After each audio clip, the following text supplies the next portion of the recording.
ഡിമോഡിഫിക്കേഷന്റെ കാര്യം അത് നടക്കൂല പോലും. അതെന്താ നടക്കായിക? അപ്പൊ ചോദിച്ച ചോദ്യത്തിനുള്ള ഉത്തരം CM നല്ല പുഞ്ചിരിയോടുകൂടിയല്ലേ ഉത്തരം പറഞ്ഞ. യുവാക്കളുടെ മുന്നിൽ ചിരിച്ചോണ്ടൊക്കെ ഈ നടപ്പാക്കാന്നൊക്കെ പറയാം. പക്ഷേ ഈ നിയമം വരുന്നത് മുഖ്യമന്ത്രിയുടെ പരിധിയിലല്ല, അത് സെൻട്രൽ ഗവൺമെന്റിന്റെ പരിധി വരുന്ന കാര്യമാണ്. അങ്ങനെ അങ്ങ് നടക്കില്ല.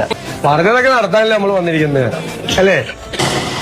പറഞ്ഞതൊക്കെ നടത്താനാണ് അവർ വന്നേക്കുന്നത്, പക്ഷെ അങ്ങനെ അങ്ങ് നടക്കില്ല. മോട്ടോർ വാഹന നിയമം എന്ന് പറയുന്നത് കൺകറന്റ് ലിസ്റ്റിൽപ്പെട്ട ഒരു നിയമമാണ്. കേന്ദ്ര സർക്കാരിനും സംസ്ഥാന സർക്കാരിനും അതാത് മേഖലകളിൽ അനുവദിച്ചിട്ടുള്ള മേഖലകളിൽ അതിനകത്ത് മോഡിഫിക്കേഷൻ നടത്താൻ അനുവദിച്ചിട്ടുണ്ട്. പക്ഷേ പരിമിതമായ അധികാരങ്ങളെ സംസ്ഥാന സർക്കാരിന് ഈ കാര്യത്തിലുള്ളൂ എന്നുള്ളതാണ് വാസ്തവം. ഈ ആൾട്രേഷൻ എന്ന് പറഞ്ഞാൽ നമ്മൾ നമ്മുടെ സൗകര്യം മാത്രമാണ് ഉദ്ദേശിക്കുന്നത്, പക്ഷേ അത് മറ്റുള്ളവരെ കൂടി ബാധിക്കും. അതാണ് റോഡ് സുരക്ഷ എന്ന് പറയുന്നത്.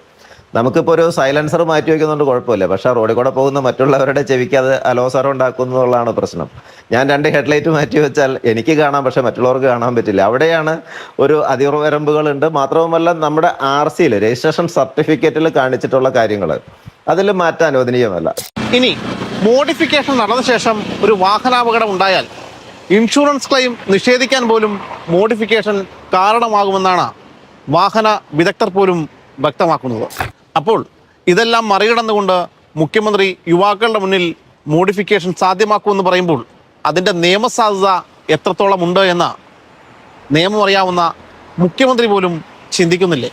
ഈ കാര്യത്തിൽ വളരെ കർക്കശമായ നിരവധി കോടതി ഉത്തരവുകളുണ്ട്. സുപ്രീം കോടതി മാത്രമല്ല, ബഹുമാനപ്പെട്ട ഹൈക്കോടതി ഈ കാര്യത്തിൽ വളരെ കർശനമായ നിയന്ത്രണങ്ങൾ, ഓരോ ആൾട്രേഷനും അതാതിൻ്റെ ഗൗരവത്തോടെ തന്നെ അവർക്കെതിരെ കേസ് എഴുതി രജിസ്ട്രേഷൻ ക്യാൻസൽ ചെയ്യുന്നതടക്കമുള്ള നിരവധി ഉത്തരവുകൾ കോടതിയുടെ ഭാഗത്ത് വന്നിട്ടുണ്ട്.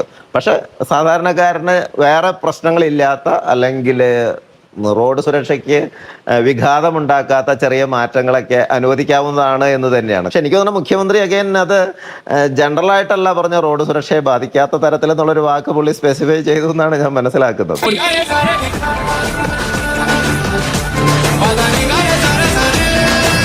നമുക്ക് പറഞ്ഞിട്ടുണ്ടെങ്കിൽ അത് പറഞ്ഞിട്ടുണ്ടല്ലോ, അങ്ങനെ നടക്കുമല്ലോ.